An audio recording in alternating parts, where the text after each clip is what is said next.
Assalamualaikum warahmatullahi wabarakatuh. Jumpa kembali dengan Banyuwangi Spesial. Oke, selamat malam semuanya. Dan malam hari ini kita mau nonton ada berita penting mengenai Deddy Sitorus dan juga tentang PDIP ya, yang dimana tetap menghujat dan mengkritik tentang Pak Jokowi. Oke, untuk videonya kita siapkan dulu dan kita tonton bareng untuk malam hari ini. Oke, lanjut untuk videonya kita play dulu.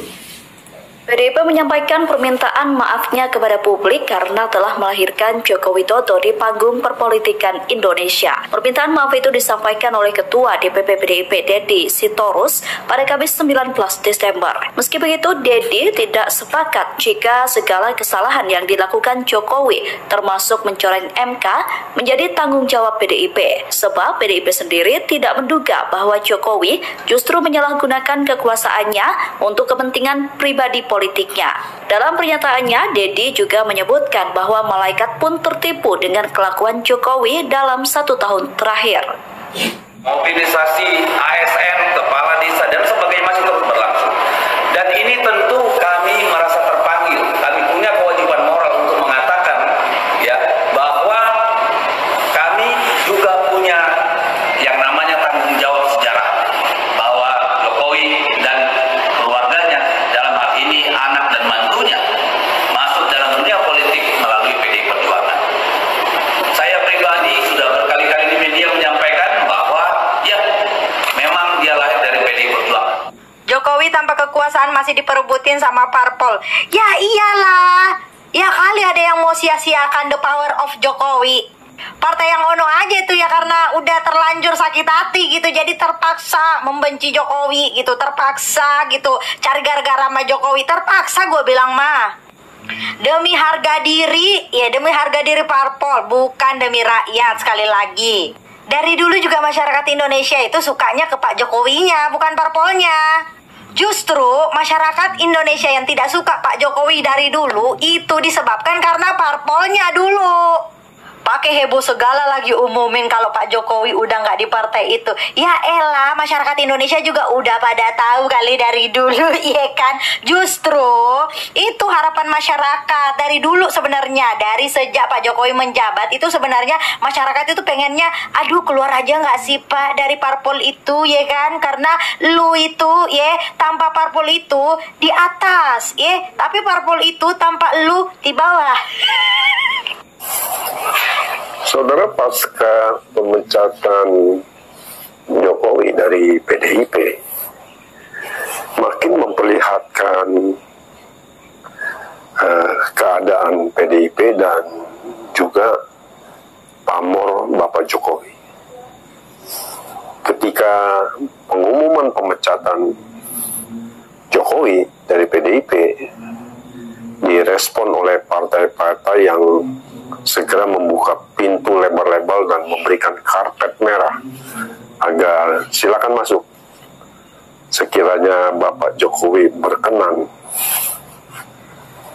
Ya, kita melihat bahwa Pak Jokowi sekalipun sudah tidak lagi populer dan sudah tidak lagi jadi presiden, tetapi masyarakat akhirnya jadi tahu bahwa Jokowi adalah orang yang patut dihormati. Karena kita melihat ketika disampaikan oleh para jurnalis, ditanya, bagaimana Pak Jokowi? Bapak sudah dipecat dari PDIP. Oh ya, ya sudah bagus, sudah sesuai dengan kewenangannya PDIP, dan ya terima kasih.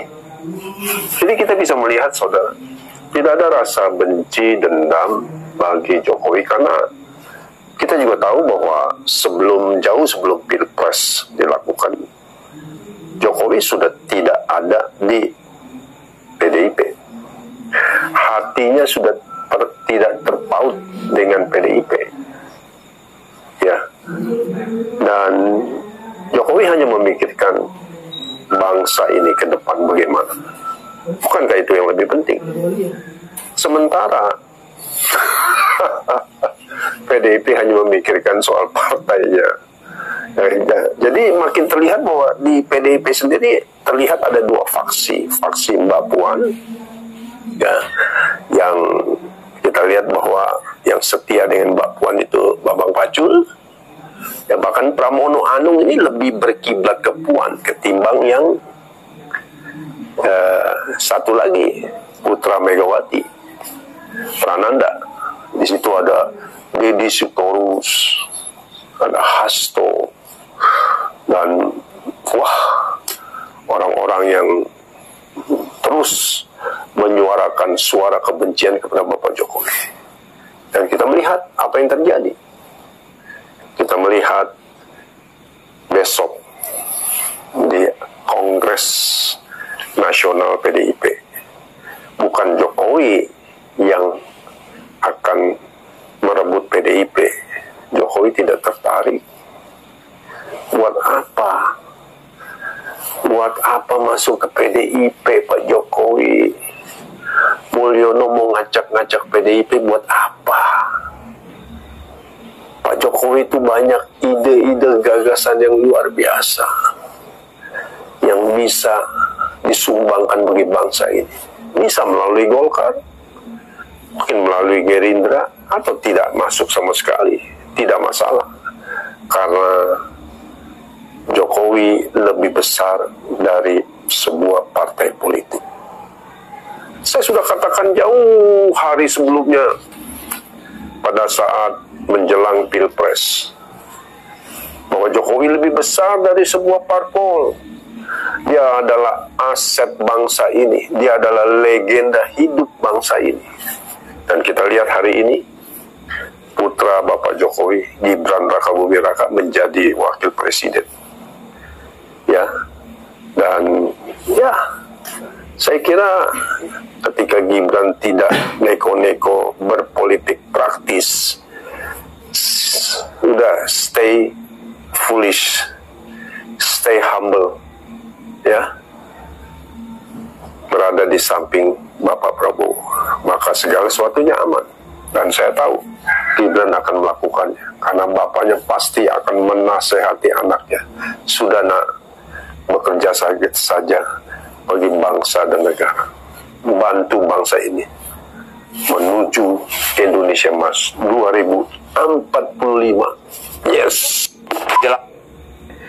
Nah, itu tadi teman-teman ya, sedikit penjelasan mengenai Pak Jokowi. Tadi juga ada Deddy Sitorus yang belum puas dengan kinerjanya Pak Jokowi ya. Oke, ini juga ada Deddy Sitorus lagi. Mungkin nanti juga ada kritikan dari para netizen lagi. Oke, lanjut untuk videonya kita tonton dan kita play. Kongres ini kami melihat, mengamati ada upaya sistematis untuk menyerang PDI Perjuangan. Dan oleh karena itu diserukan kepada seluruh jajaran partai agar bersiap siaga untuk melawan berbagai bentuk upaya untuk menyerang PDI Perjuangan. Dalam bahasa Ibu Megawati, mengaut-aut, kan kira-kira seperti itu, mengacak-acak PDI Perjuangan. Soal Jokowi tidak tahu berterima kasih. Beberapa pihak yang masih intens dan bersemangat menyerang Pak Jokowi melemparkan satu tudingan. Jokowi itu orang yang tidak tahu berterima kasih. Berterima kasih pada siapa? Ya sudah jelas, yang dimaksud adalah kepada PDIP dan Megawati. Narasi ini biasanya dilengkapi dengan riwayat singkat perjalanan karir politik Pak Jokowi sejak menjabat sebagai wali kota Solo, gubernur DKI, hingga menjadi presiden ke-7 Republik Indonesia 2 periode. Konon dari semua jabatan itu PDIP dan Megawati lah yang punya andil dan jasa besar mengantarkan Pak Jokowi. Seperti ungkapan Megawati pada satu masa, Pak Jokowi itu kalau nggak ada PDIP kesian deh. Nah, jadi kalau tidak ada PDIP dan Megawati, Jokowi tidak akan pernah jadi wali kota, gubernur, dan presiden. Mari kita coba kupas secara sederhana dan objektif. Benar bahwa Pak Jokowi diusung oleh PDIP dan dalam hal ini oleh Ketua Umumnya Megawati ketika beliau maju sebagai calon wali kota, calon gubernur, dan calon presiden. Itu fakta yang tidak akan kita sangkal. Tapi ingat, mengusung itu tidak berarti memenangkan atau menjadikan. Seseorang calon akan terpilih melalui mekanisme pemilihan yang diselenggarakan oleh KPU dengan melibatkan seluruh masyarakat di wilayah masing-masing. Calon wali kota akan dipilih oleh warga kota Madya, calon gubernur akan dipilih oleh warga provinsi, dan calon presiden akan dipilih oleh warga negara. Jadi yang membuat seorang calon terpilih itu adalah masyarakat dan rakyat. Sehebat apapun sebuah partai tidak bisa menjadikan seseorang menjadi wali kota, menjadi gubernur, menjadi presiden secara langsung. Kalau ada yang begitu itu sudah jelas-jelas melanggar konstitusi dan kapasitasnya. Itu nggak mungkin. Nah, dalam hal ini Pak Jokowi ini sama. Jokowi dicalonkan oleh PDIP menjadi wali kota Solo dan dipilih oleh warga Solo sehingga menjadi wali kota. Pak Jokowi dicalonkan menjadi gubernur DKI dan dipilih oleh warga DKI sehingga menjadi gubernur. Pak Jokowi juga dicalonkan menjadi presiden lalu dipilih oleh warga negara Indonesia dan menjadi presiden hingga 2 periode. Jadi mohon diingat baik-baik, yang memilih Pak Jokowi menjadi wali kota, gubernur, dan presiden adalah rakyat. Itu faktual, itu mutlak, dan itu konstitusional. Oke, kalau masih ada yang ngotot berpendapat, tapi kan yang mengusung PDIP dan Megawati. Kalau nggak diusung kan nggak bakal dipilih. Sekali lagi, ini saya benarkan dan setujui. Memang yang mencalonkan Pak Jokowi adalah PDIP dan Megawati. Tapi mari kita objektif bicara soal ini. Pertama, kalau sebuah partai atau ketua umum partai mencalonkan seseorang sebagai kepala daerah atau bahkan presiden, kira-kira alasannya apa? Kedua, menjadi kepala daerah atau kepala negara itu jenis pekerjaan atau fasilitas, tugas apa privilege? Yuk kita bahas sama-sama pelan-pelan saja, tidak usah kesusu. Ahmad Sobari bilang di channel YouTube-nya Eko Kuntadi bahwa PDIP dan Megawati lah yang berjasa pada Jokowi, bukan Jokowi yang berjasa pada PDIP. Sobari bilang efek Jokowi terhadap daya tarik pemilih itu tidak signifikan alias sangat kecil. Jadi kesimpulan Sobari, orang memilih Jokowi karena PDIP. Kalau tidak, maka orang tidak akan memilih Jokowi. Tapi mari kita cocokkan dengan fakta yang terjadi di lapangan. Pada pemilu tahun 1999, yang masih melalui mekanisme presiden dipilih oleh MPR, PDIP mendapat suara tinggi pasca lengsernya Soeharto.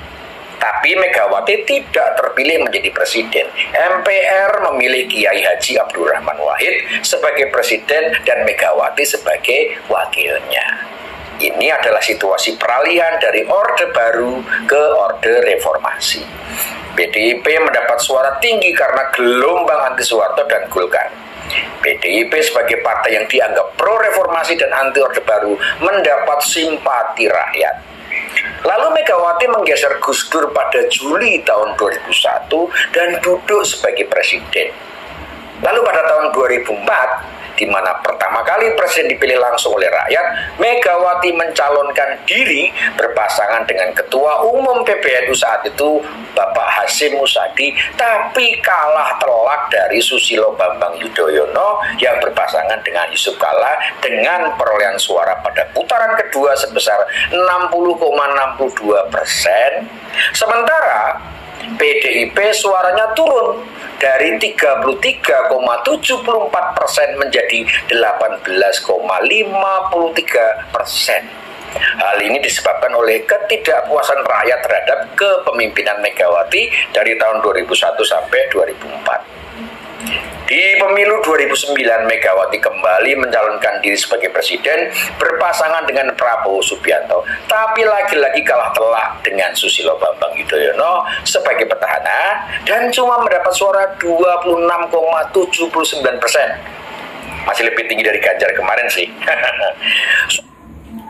Nah, oke, ini sangat penting untuk kita simak teman-teman ya. Jadi keterangan tentang Pak Jokowi dan riwayat waktu ada pencalonan presiden di tahun-tahun yang lalu teman-teman. Oke, kita lanjutkan kembali. Lanjut.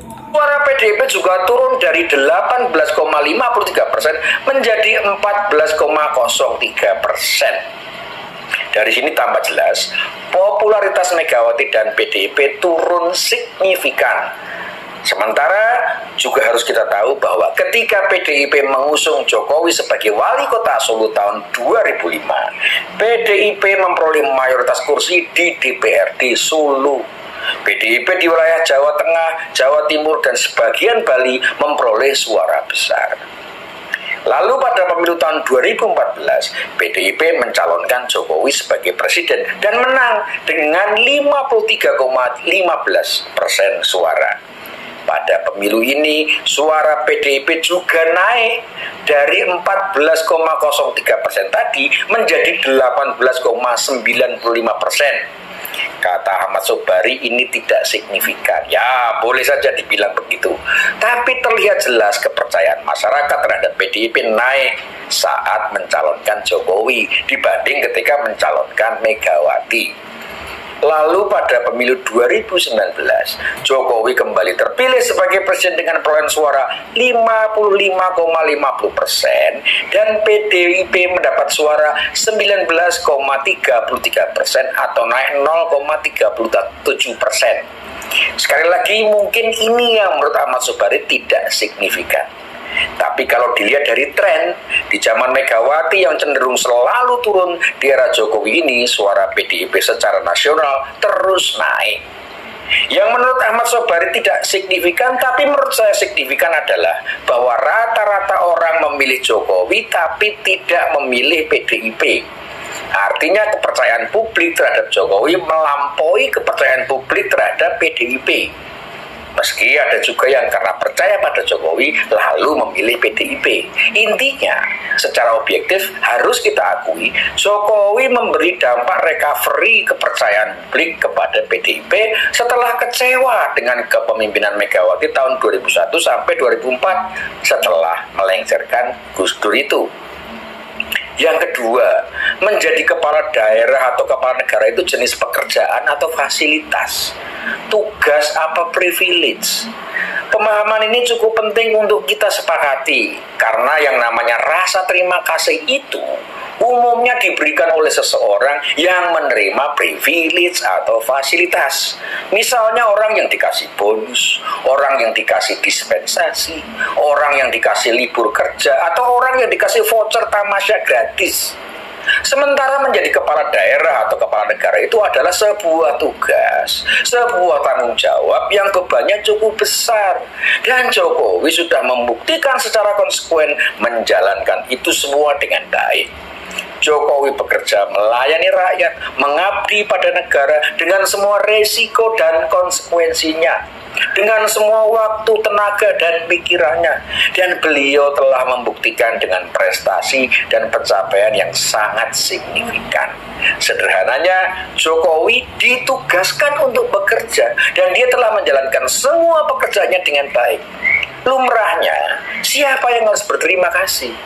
Yang memberi pekerjaan atau yang menerima pekerjaan dan telah bekerja dengan baik?